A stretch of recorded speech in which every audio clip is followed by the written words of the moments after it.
Section 8.5, Electronegativity and Polarity.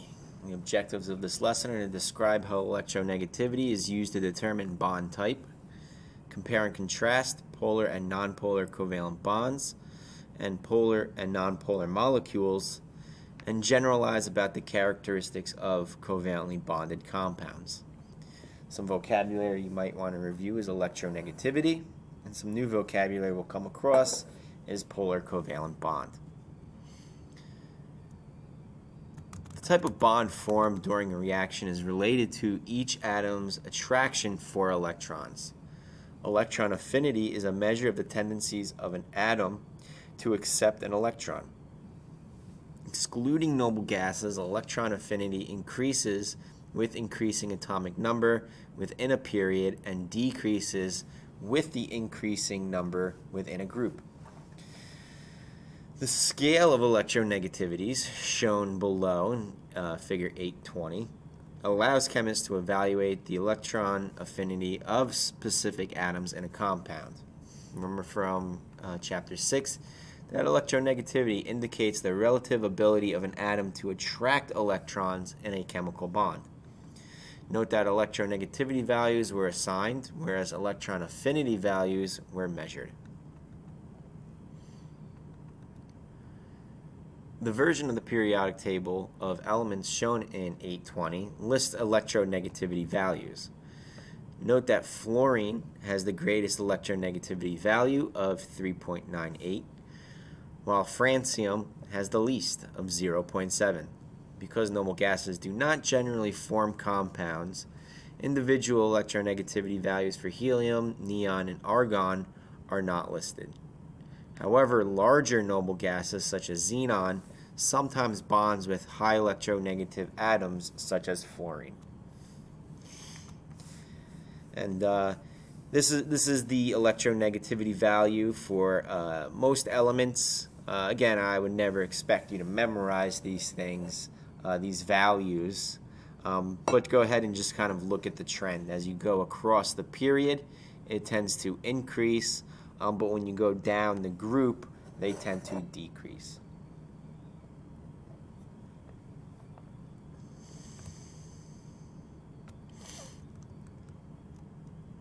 A chemical bond between atoms of different elements is never completely ionic or covalent. The character of a bond depends on how strongly each of the bonded atoms attract electrons. As shown in Table 8.7, the character and type of a chemical bond can be predicted using the electronegativity difference of the elements that bond. Electrons in bonds between identical atoms have an electronegativity difference of 0, meaning that the electrons are equally shared between the two atoms. This type of bond is considered nonpolar covalent or a pure covalent bond. On the other hand, because different elements have different electronegativities, the electron pairs in a covalent bond between different atoms are not equally shared. Unequal sharing results in a polar covalent bond. When there's a large difference in the electronegativity between bonded atoms, an electron is transferred from one atom to the other, which results in the bonding, which is primarily ionic. Bonding is not often clearly ionic or covalent.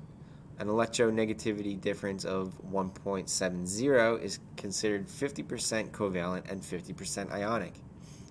As the difference in electronegativity increases, the bond becomes more ionic in character. Generally, ionic bonds form when the electronegativity difference is greater than 1.70. However, this cutoff is sometimes inconsistent with the experimental observations of two nonmetals bonding together. Figure 8.21 summarizes the range of chemical bonding between two atoms. And here we have electronegativity differences in this table 8.7. Right? If it's 0, right, it's a nonpolar covalent. If it's less than 0.4, we just say that it's mostly covalent. If, by chance, it is between the values of 0.4 and 1.7, we call that a polar covalent. and if it's greater than 1.7, we call that mostly ionic.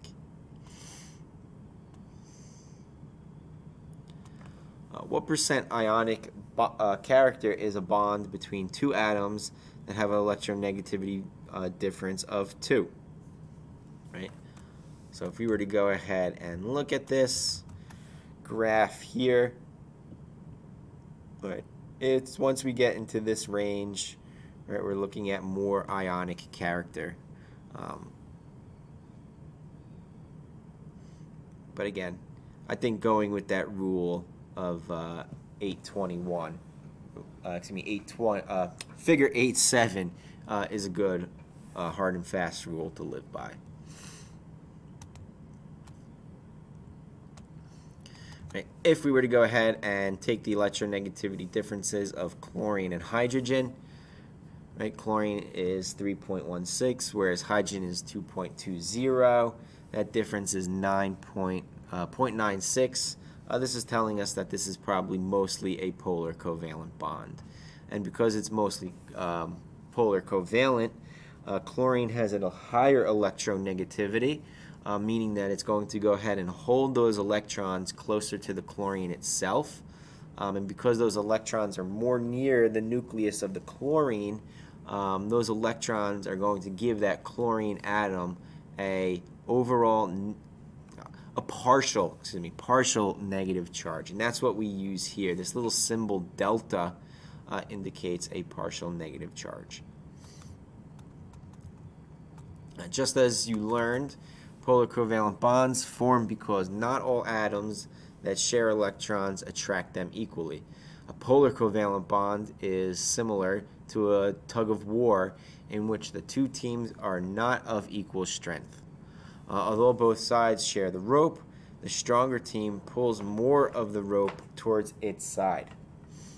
When a polar bond forms, the shared electron pair or pairs are pulled toward one of the atoms.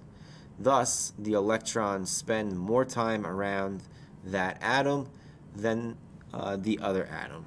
This results in a partial charge on the ends of the bonds.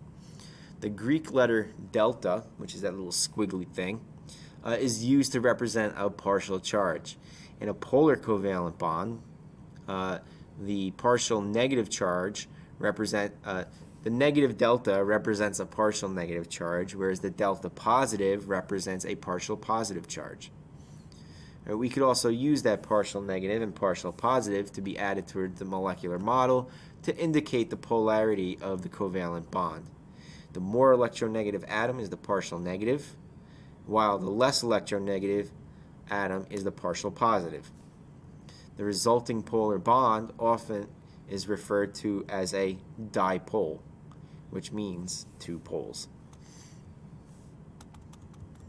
Covalently bonded molecules are either polar or nonpolar. Which type depends on the location and the nature of the covalent bonds in the molecule. A distinguishing feature of nonpolar molecules is that they are attracted by an electrical field. Polar molecules, however, are attracted by an electrical field. Because polar molecules are dipoles with partially charged ends, they have an uneven electron density. This results in the tendency of polar molecules to align with an electrical field. Right? The positive end of a molecule will align with the negative electrical field, whereas the negative end of a molecule will then align itself with the positive end of that said electrical field. You can learn why some molecules are polar and some are not by comparing water and carbon tetrachloride. Both molecules have polar covalent bonds. According to the data in 820, the electronegativity difference between a hydrogen atom and an oxygen atom is 1.24. The electronegativity difference between a chlorine atom and a carbon atom is 0.61. Although these electronegativity differences vary, a hydrogen-oxygen bond and a chlorine-carbon bond are considered to be polar covalent. According to their molecular formulas, both molecules have more than one polar covalent bond.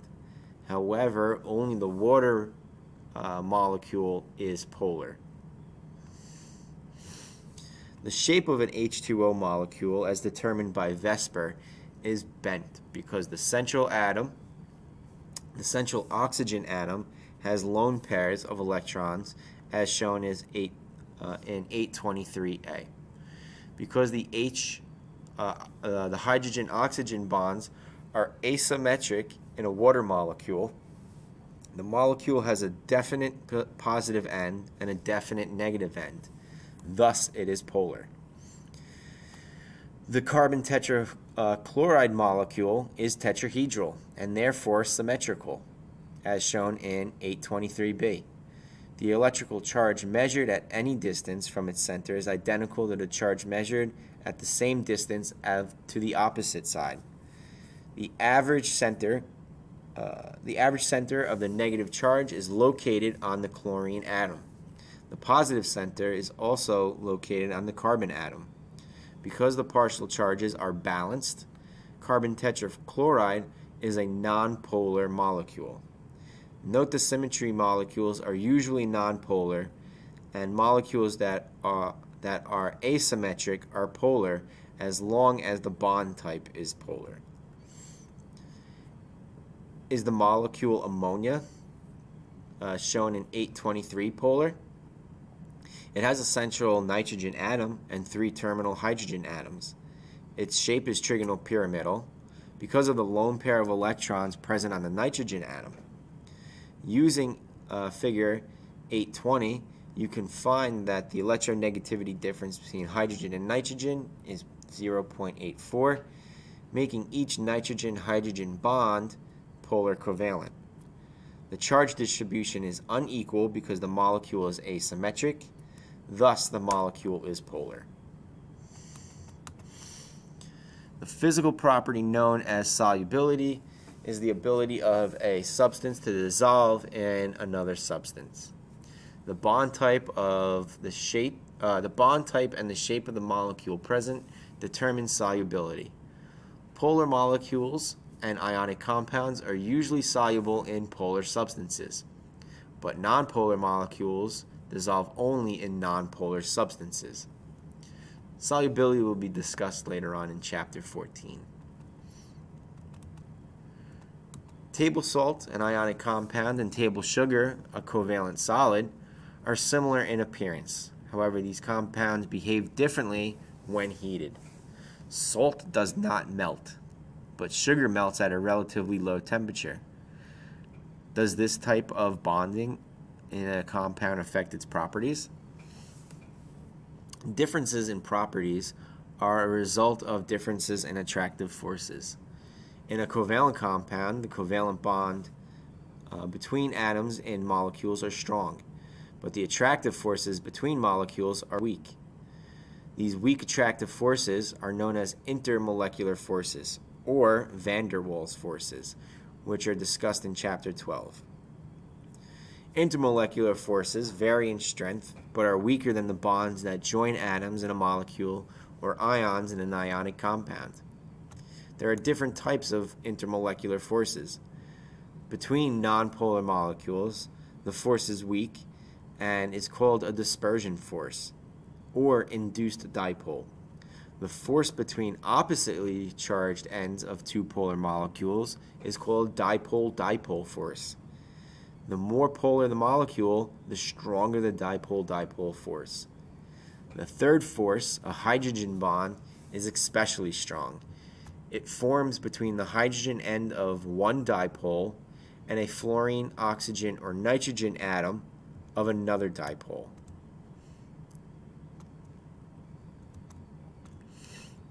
The properties of covalent molecular compounds are related to the relatively weak intermolecular forces holding the molecules together.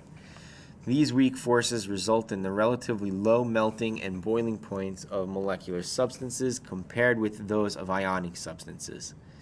That is why, when heated moderately, sugar melts but salt does not.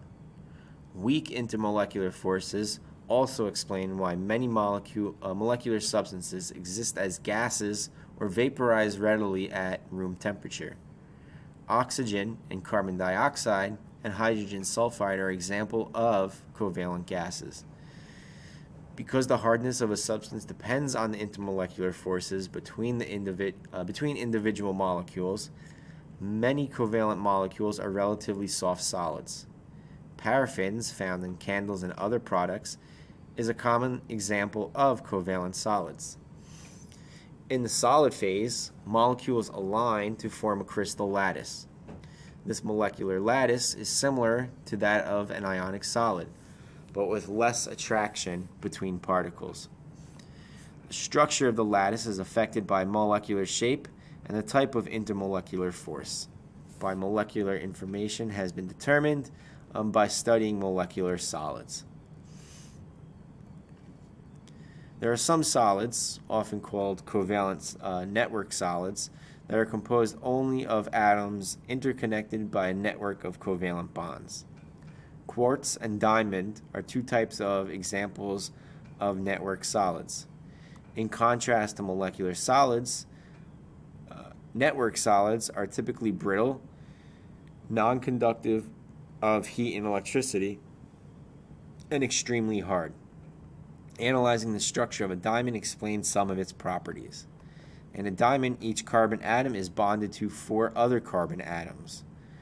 This tetrahedral arrangement, which is shown in figure 825, shows a strongly bonded crystal system that is extremely hard and has a very high melting point.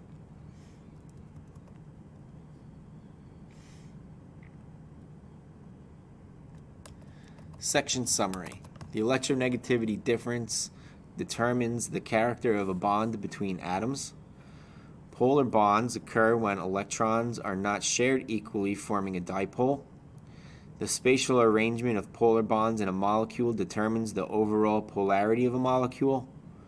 Molecules attract each other by weak intermolecular forces. In a covalent network solid, each atom is covalently bonded to many other atoms.